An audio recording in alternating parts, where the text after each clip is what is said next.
नमस्कार दोस्तों, मेरा नाम है विजय कुमार गिरी और मैं आप लोगों का हार्दिक स्वागत करता हूं अपने यूट्यूब चैनल जिसका नाम है सुगा क्लासेस फॉर एग्रीकल्चर। दोस्तों, आज हम सब लोग कुछ वन लाइनर क्वेश्चन का डिस्कशन करेंगे जो रिलेटेड होगा हार्टिकल्चर से। और इस सीरीज का आज ये पहला पार्ट। इस सीरीज में और भी तमाम लेक्चर आएंगे, तमाम पार्ट आएंगे धीरे धीरे में।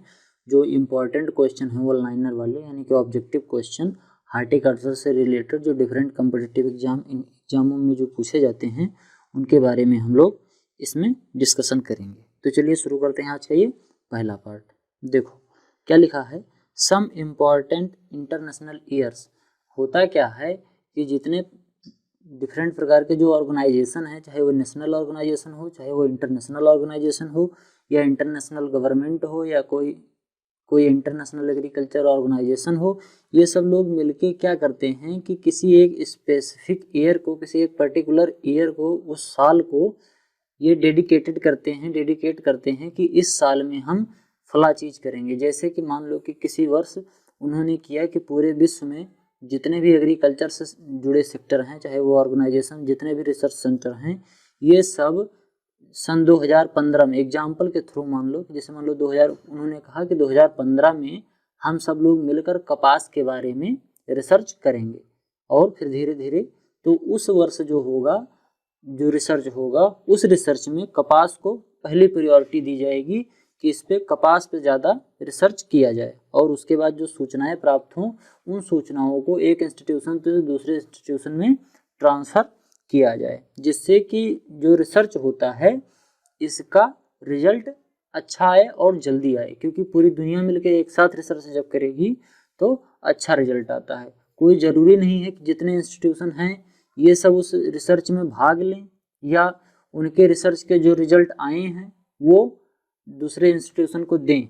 लेकिन जो इस इंटरनेशनल ईयर को मनाता है, जो इस इंटरनेशनल के प्रोग्राम को फॉलो करता है, वो लोग ऐसा करते हैं। ठीक, तो इसमें डिफरेंट ईयर दिए गए हैं कि किस साल, किस वर्ष कौन सा इंटरनेशनल ईयर मनाया गया, मतलब कि किस वर्ष किस रिसर्च को ज़्यादा प्रायोरिटी दी गई। तो चलिए शुरू करते हैं।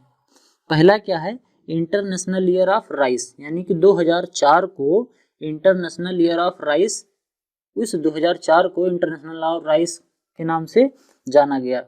कहने का मतलब यह है कि 2004 में राइस पे ज़्यादा रिसर्च की गई और ज़्यादा रिसर्च करने का प्रावधान रखा गया कि 2004 में हम लोग ज़्यादा रिसर्च राइस पे करेंगे। ठीक, इसी तरीके से और आगे भी हैं। 2005 में international year of micro credit. अगला है 2006 में international year of desert and desertification. जितने भी रेगिस्तान हैं और जो रेगिस्तान बनते जा रहे हैं, होता क्या है कि जैसे मान लो कि यहाँ ये बीच में इतनी एरिया, ये वाली एरिया क्या है, रेगिस्तान है। लेकिन अब जब इधर से हवा बहेगी तो ये हवा यहाँ के जो रेगिस्तान है इसको यहाँ बहा ले जाएगी, तो ये धीरे धीरे बाहर आ जाएगा। तो ये क्या होगा, ये धीरे धीरे यहाँ पे भी धूल फैल जाएगी, मिट्टी, वो बालू जो है, सैंड, ये यहाँ भी चली आएगी, रेगिस्तान। तो धीरे धीरे पहले यहीं तक रेगिस्तान था, लेकिन अब क्या हुआ, रेगिस्तान यहाँ तक फैल गया। तो इसी को हम कहते हैं डेजर्ट और डेजर्टिफिकेशन। तो इस पर ये 2006 ईयर मनाया गया कि इस पे हम कुछ रिसर्च करें और कुछ ऐसा करें जिससे जो डेजर्टिफिकेशन की प्रॉब्लम है ये सॉल्व हो सके। फिर अगला क्या है, इंटरनेशनल ईयर ऑफ वाटर।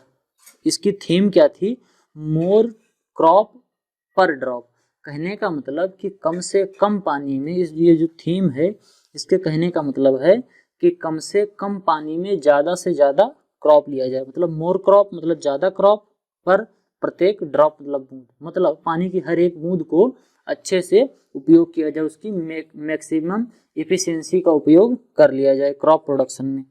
ठीक, ये जो थीम थी 2007 में इंटरनेशनल ईयर ऑफ वाटर, ये वाटर को कंजर्व करने की थीम थी। ठीक, ये ईयर वाटर कंजर्व करने के लिए बहुत इंपॉर्टेंट माना गया। अब 2008 में कौन सा था, international year of potato. Potato यानी कि आलू, आलू पे इस पे रिसर्च ज़्यादा हुई। फिर अगला क्या है, अगला है इंटरनेशनल ईयर ऑफ फाइबर। इस पे हम जो रेशे वाली फसलें हैं उसको मनाया गया, इंटरनेशनल ईयर ऑफ फाइबर, यानी कि जो रेशे वाली फसलें हैं। 2010 में इंटरनेशनल ईयर ऑफ बायोडायवर्सिटी। जो जैव विविधता है, जैसा मैंने पहले बताया कि जो सफ़ेद हाथी है वो फ्रांस में पाए जाते हैं, और जो बाघ होता है, बाघ जो शेर की एक प्रजाति है, ये कहाँ पाया जाता है, ज़्यादातर ये हिंदुस्तान में पाया जाता है। और कुछ ऐसी क्रॉप है जो केवल हिंदुस्तान में अच्छे से उगाई जाती हैं, जैसे जो काली मिर्च है, ये सबसे अच्छी क्वालिटी की जो ब्लैक पेपर है ये इंडिया में उगाई जाती है, क्योंकि यहाँ की जो बायोडायवर्सिटी है, जैव विविधता है, क्लाइमेटिक जो कंडीशन है, ये उस फसल के लिए अच्छी है। पूरी दुनिया में सबसे अच्छी क्वालिटी का जो अंगूर होता है वो भारत में उगाया जाता है। क्यों? क्योंकि यहाँ पे बायोडायवर्सिटी कुछ ऐसी है, जैव विविधता कुछ ऐसी है कि यहाँ पे ये कायदे से उग जाता है। तो इस बायोडायवर्सिटी के अध्ययन को करने के लिए 2010 को डेडिकेट किया गया कि 2010 में हम इस बायोडायवर्सिटी के बारे में रिसर्च या अध्ययन करेंगे। फिर 2011 में क्या हुआ, international year of forest and international year of youth. इस बार 2011 में दो प्रकार के इंटरनेशनल ईयर मनाए गए। पहला कौन सा था, इंटरनेशनल ईयर ऑफ फॉरेस्ट। इस पे फॉरेस्ट के बारे में जो हमारे पास समस्याएं हैं उनको सॉल्व करने की कोशिश की गई, जैसे डिफॉरेस्टेशन जो हो रहा है, जो पेड़ों की कटाई हो रही है या पौधों को और लगाना, इन सब चीज़ों पर रिसर्च किया गया और इन सब चीज़ों पर नीतियाँ बनाई गई और इस पे प्लान बनाए गए कि आने वाले समय में हम कैसे कैसे क्या करेंगे जिससे फॉरेस्ट और वन्य जीव जो हैं ये सुरक्षित रहें। और ये इंटरनेशनल ईयर ऑफ यूथ यानी कि युवाओं का भी एक इंटरनेशनल ईयर था। ठीक, उसके बाद 2012 में क्या मनाया गया, international year of cooperative and international year of sustainable energy for all. देखो, सस्टेनेबल एनर्जी का मतलब ये है कि कोई टिकाऊ एनर्जी। टिकाऊ एनर्जी का तात्पर्य ये है, जैसे मान लो हमने कोयले से क्या किया, कोयले से हमने एनर्जी लेना शुरू किया, कोयले से हम विद्युत बना रहे हैं। हमको ये पता है कि कोयला रिसाइक्लेबल नहीं, एक बार कोयला बनने के लिए लगभग 5 से 6 हज़ार वर्ष का समय लगता है। तो जो हमने खनन करके कोयला जमीन से निकाल लिया, अब वो कोयला हम उपयोग कर लेंगे, लेकिन मान लो धीरे धीरे वो कोयला खत्म हो जाएगा, तो हम क्या करेंगे। तो यानी कि सस्टेनेबल एनर्जी का वो स्रोत नहीं है। डीजल, पेट्रोल, ये या जो प्राकृतिक गैस है, ये भी ऐसे है, ये सस्टेनेबल नहीं है। लेकिन अभी सौर ऊर्जा ये सस्टेनेबल है, जो हाइड्रो पावर प्लांट है ये भी सौर ऊर्जा है, यानी कि जो जल से बिजली बनाई जाती है ये। तो ये सब चीज़ें जो हैं वो सस्टेनेबल एनर्जी के लिए डेडिकेटेड किया गया था, यानी कि 2012 में ये निश्चित किया गया कि हमको आने वाले फ्यूचर में सस्टेनेबल एनर्जी को ज़्यादा प्रीफर करना है, यानी कि सस्टेनेबल एनर्जी पर ज़्यादा ध्यान देना है। और ये जो इंटरनेशनल ईयर ऑफ कोऑपरेटिव है, इसका मतलब कि मिलजुल के हम काम करेंगे, कोऑपरेटिव रूप से काम करेंगे। फिर क्या था, 2013 को मनाया गया international year of water cooperation. मतलब कि जितने जैसे नदियाँ जो हैं, नदियों को देखो, नदी, हवा और मिट्टी, पक्षी, इनको कोई बांध नहीं सकता।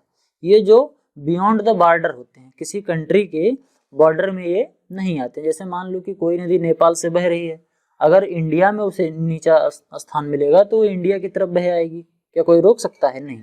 डैम बना के हम कुछ हद तक उसको कंट्रोल कर सकते हैं, लेकिन क्या हम अगर चाहें बिल्कुल रोक दें तो वैसा संभव नहीं है। तो इस तरीके से जो डैम बना बना के तमाम जगह पे डिस्प्यूट होने लगते हैं। जैसे अभी चाइना जो डैम बना रहा है एक पूर्वी भाग में, भारत के पूर्वी भाग, बांग्लादेश के किनारे, आसाम में, आसाम के उत्तर साइड में अपने ही देश में वो बना रहा है। तो वो क्या कर रहा है, ब्रह्मपुत्र नदी पे डैम बना रहा है। अब उस डैम से क्या होगा कि वो नदी के जो बहाव है, नदी के बहाव को बहुत हद तक वो कंट्रोल कर लेगा। इससे क्या होगा कि तमाम डिस्प्यूट होगा, इसीलिए वो जब चाहे तब भारत में बाढ़ ला सकता है, बांग्लादेश में भी बाढ़ ला सकता है, और जब चाहे तब सूखा ला सकता है। तो इस प्रकार की समस्याओं से निपटने के लिए 2013 को डेडिकेट किया गया कि इस साल हम लोग जितने भी वाटर से जुड़े डिस्प्यूट हैं इनको सॉल्व करें। फिर अगला क्या है, international year of family farming और फार्मर प्रोड्यूसर ऑर्गेनाइजेशन। इसमें इंटरनेशनल ऑफ फैमिली फार्मिंग मतलब पूरा परिवार मिलके कैसे फैमिली फार्मिंग में मदद कर सकता है, समझ गए। तो इसके लिए ये किया गया था। फिर अगला है इंटरनेशनल ईयर ऑफ सॉयल।